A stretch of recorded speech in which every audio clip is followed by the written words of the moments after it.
Well, good morning, everybody. I'm going to start today by asking you a question. I want you to actually think about this too. What makes you feel afraid?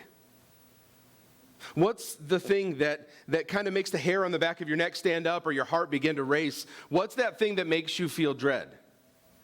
You know, my guess is that for a lot of us here in this room today, we've heard news reports or maybe even sermons preached that talk about some of the most common fears that we share as a society.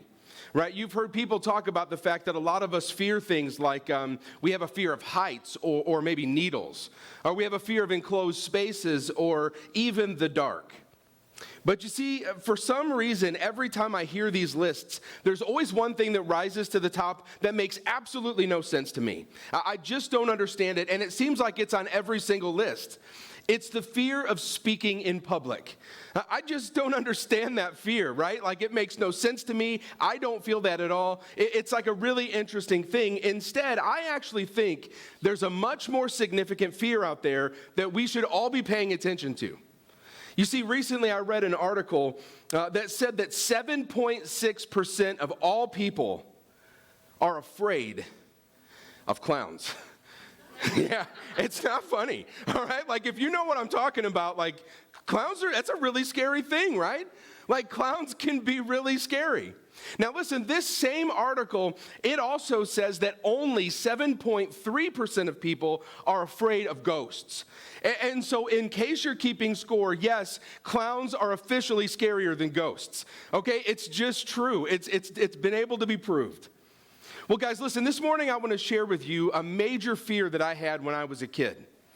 You see, when I was little, I vividly remember being constantly afraid that someone, or maybe even worse, something was hiding in my bedroom closet.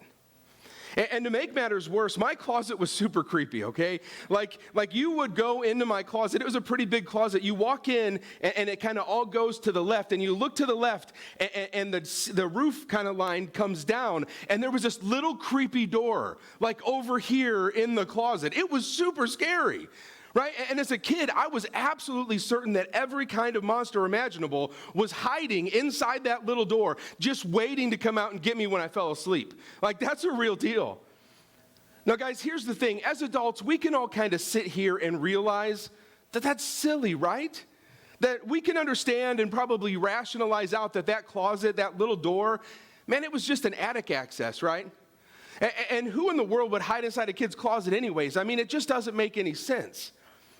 But I got to tell you, the honest truth is, man, I remember very many nights laying in bed just swearing that I could see my closet door slowly creep open as I laid there. And I would just close my eyes as tight as I could, just hoping I could fall asleep quickly. So guys, let me ask you again, what makes you feel afraid? Because the truth is, we all have fears, don't we? We're all afraid of something. You know, for a lot of us, we can remember those irrational childhood fears, but for others of us, man, we know all too well the real fears of adulthood, don't we? We know those with all our heart.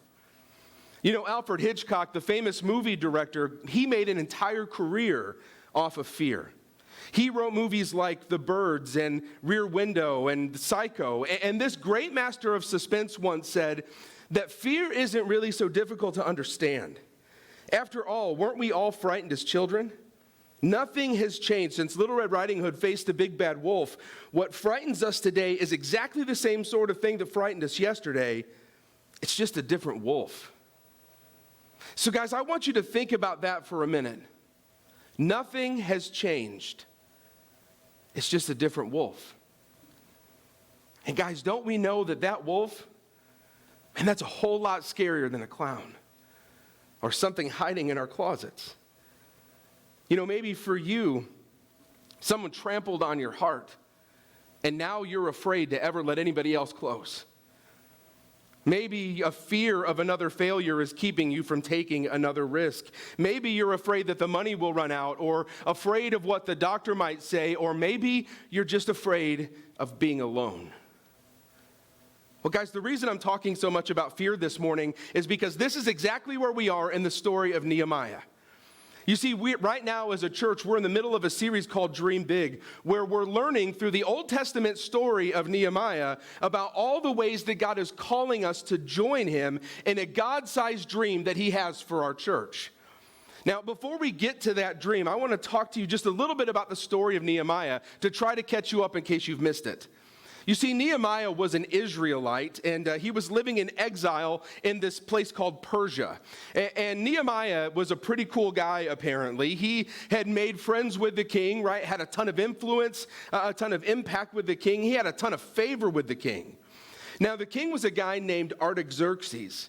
And what happens is that Nehemiah begins to feel God, kind of pulling him or calling him towards the dream and plan that God has for both Nehemiah and for the Israelites.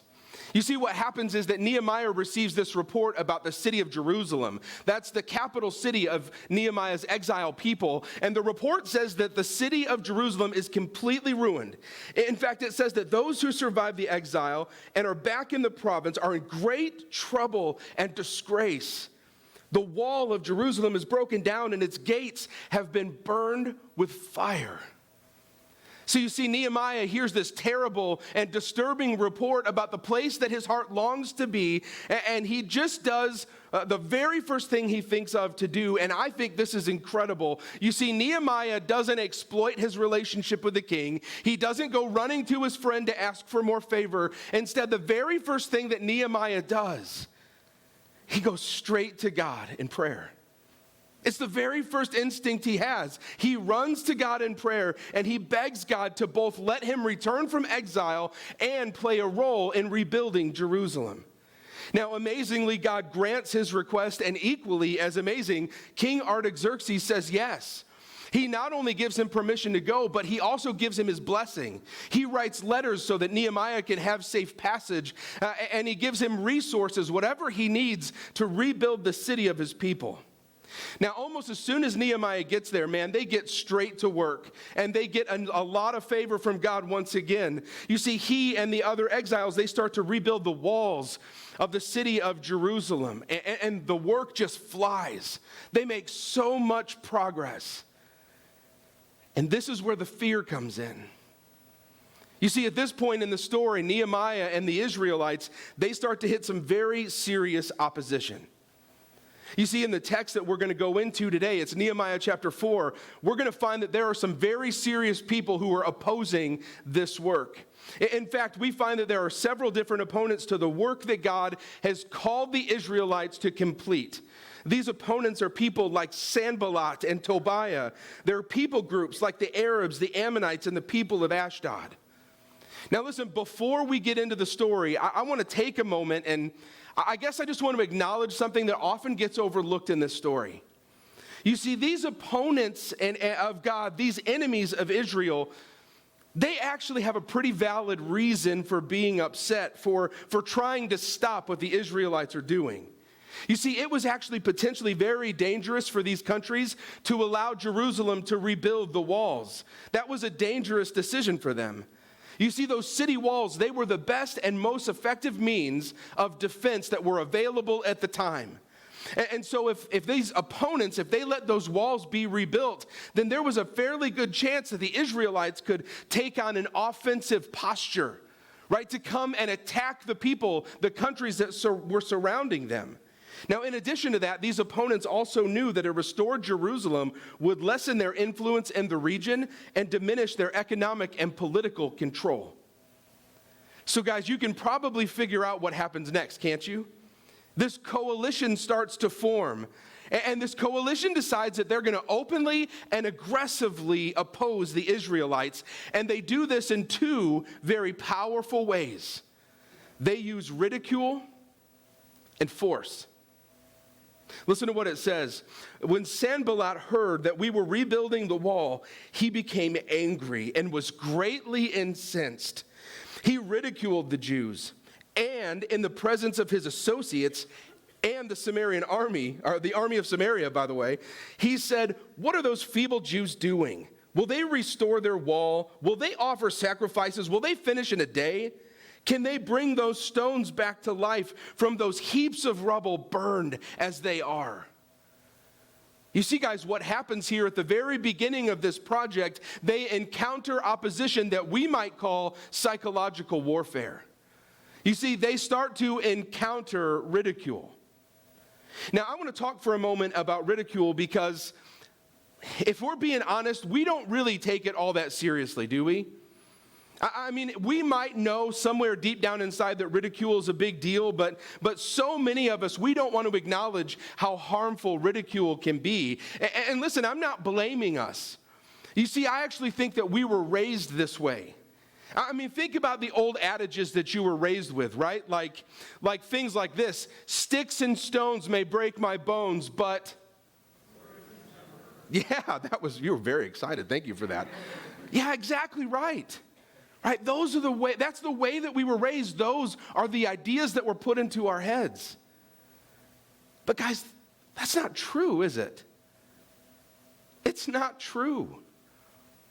You see, so many times ridicule can really begin to get into our minds, to stifle our spirits, and to take the energy and excitement out of our work. And the thing is, what happens so often when people come at us verbally and attack us with ridicule, Sanballat does the same thing that our enemies do. Sanballat uses half-truths to try to stop the work of the Israelites. And guys, this leads us to something that we have to understand, something that we have to acknowledge from the very beginning here. And that is that our enemy knows just how harmful ridicule can be. You see, the truth is that ridicule uses half-truths to intimidate and overpower God's people. Now, guys, I don't know about you, but man, this is absolutely true for me. You see, this kind of opposition can just wreak havoc on me personally. Seriously, I can be running 1,000 miles an hour, accomplishing a ton of stuff for God, but as soon as I encounter this kind of opposition, it can really start to slow me down. In fact, I would argue that one of the most powerful weapons that the enemy uses against me personally are lies laced with truth. You see, guys, in those moments, those lies, they begin to sink deep down inside of my mind and start to disrupt my resolve. And the thing is, if I don't get ahead of it, it can really start to lead to serious discouragement that could completely derail me. You see, ridicule is very dangerous. But luckily for us and for the Israelites, man, Nehemiah doesn't bend to the ridicule. You see, it doesn't affect him. He stands up to it. And Nehemiah does what now we are suspecting is something that he does regularly. He goes straight to God in prayer. He immediately goes after God and asks God to protect them. He says this: "Hear us, our God, for we are despised. Turn their insults back on their own heads. Give them over as plunder in a land of captivity. Do not cover up their guilt or blot out their sins from your sight." You see, guys, this is a fantastic, a perfect example of how we should respond when we encounter opposition in our lives, when we approach adversity. You see, as the people of God, we have to always remember that prayer is our primary weapon against opposition. It is not a last resort. You see, guys, as Christians, we have to always remember that God's got our back.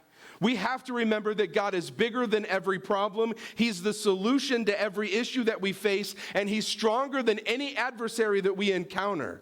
And the thing is that God is just sitting there waiting for us to reach out and ask for help. He's waiting for us to come to Him and ask Him to have our back and to fight this opposition on our behalf. Now, guys, I want to draw your attention to how the Israelites actually responded to Nehemiah's faith in this moment. It says that, "Therefore, we rebuilt the wall till all of it reached half of its height, for the people worked with all their hearts." Now, guys, I don't know if you caught this or not, but this is an incredible moment for the Israelites. You see, not only did they refuse to bow to the ridicule, not only did they stand up to the opposition and stand up to the enemy, but they also worked with all their hearts. And they put everything that they had into it, so much so that they built the entire wall around the city up to half of its height. I mean, that's incredible. And guys, this is a testament to God's faithfulness in response to prayer and to the Israelites' courage and determination to finish the project that God had called them to do. You see, the people continued to work diligently towards their goal, even in the face of ridicule. Now, unfortunately for the Israelites, the opposition doesn't stop there. Instead, the enemy now just changes tactics. The enemy now tries to use force to accomplish their task. It says that when Sanballat, Tobiah, the Arabs, Ammonites, and the people of Ashdod heard that the repairs to Jerusalem's walls had gone ahead and that the gaps were being closed, they became very angry. And they all plotted together to come and fight against Jerusalem and to stir up trouble against it. And then a little bit later, it goes on to say that also our enemies said, before they know it or see us, we will be right there among them, and we will kill them and put an end to their work. You see, guys, what happens here is that the enemy's smart, right? The enemy knows that their ridicule, their words, that their accusations, that they're not really accomplishing what they wanted it to accomplish. And so what happens is their anger begins to increase, and their plans now start to escalate. And so Sanballat, he starts to pull together this insidious alliance of enemies and opponents of God. And what we have to understand, what we might not know because we don't know these people, is that at this point, Israel, right, Jerusalem, it's completely surrounded by enemies. I mean, literally on every single side, all the way around the city, there are people waiting to kill them. Right? There are people that are just sitting there waiting for an opportunity to take the Israelites out, to stop the work of God and stop the work of the Israelites. You see, they are now completely cut off. They're cut off from escape. They're cut off from reinforcements. They're even cut off from King Artaxerxes, who sanctioned this work in the first place. And so the reality of it is, then, I think this is what the Israelites must have known at this time, is that at this point, man, their opponents, these enemies, they could have done anything they want. All they would have had to do was walk into Israel, walk into Jerusalem and kill everyone.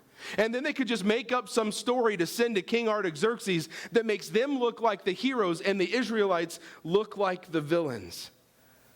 Guys, this is a scary, intense moment for the Israelites. But the beauty of this story is that Nehemiah now responds the way we expect him to respond. Once again, he goes to God in prayer.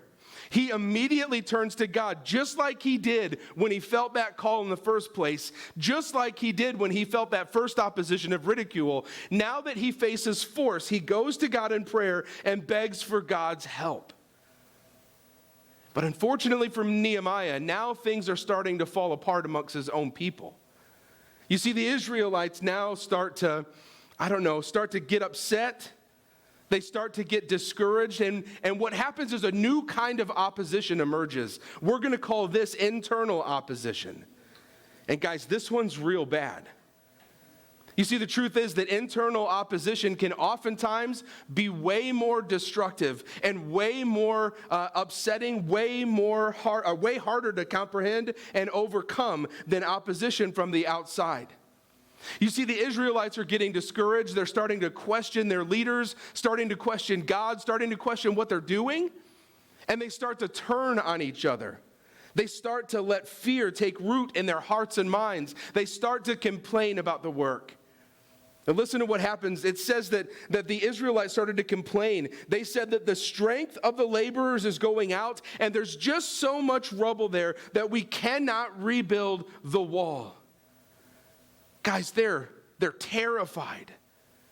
They're scared. They're discouraged. They're turning on each other. And Nehemiah does now exactly what a good leader does in a moment like this. You see, Nehemiah takes immediate action. Listen to what it says. It says, therefore, I stationed some of the people behind the lowest points of the wall at the exposed places, posting them by families with their swords, spears, and bows. And after I looked things over, I stood up and I said to the nobles, the officials, and to all the rest of the people, don't be afraid of them. Remember the Lord who is great and awesome. And fight. Fight for your families, for your sons and your daughters, for your wives and your homes. And from that day on, half of my men did the work, while the other half were equipped with spears, shields, bows, and armor. The officers posted themselves behind all the people of Judah who were building the wall. Those who carried materials did their work with one hand and held a weapon in the other, and each of the builders had a sword at his side. Guys, this is phenomenal, right? Nehemiah does this genius thing where he pulls all the Israelites together, right? He pulls all the people together, gets them in the same space. And in that moment, they are now able to see clearly how strong they are when they're unified. They're able to see their strength when they're together. And not only that, but Nehemiah uses this as an opportunity to emphasize how amazing their awesome God is, right? How emphasize the power that God has. You see, what I love about this story is that it shows us two things. It shows us how deep Nehemiah's faith in God was. It shows us that he had an incredibly deep faith and an incredibly deep prayer life. But the other thing I love about this story is it shows us that Nehemiah was also just a really wise leader. He was able to respond to any situation he found himself in, no matter what it was, no matter how terrifying it was, no matter how inadequate he felt to the task. Nehemiah was able to rise to the occasion.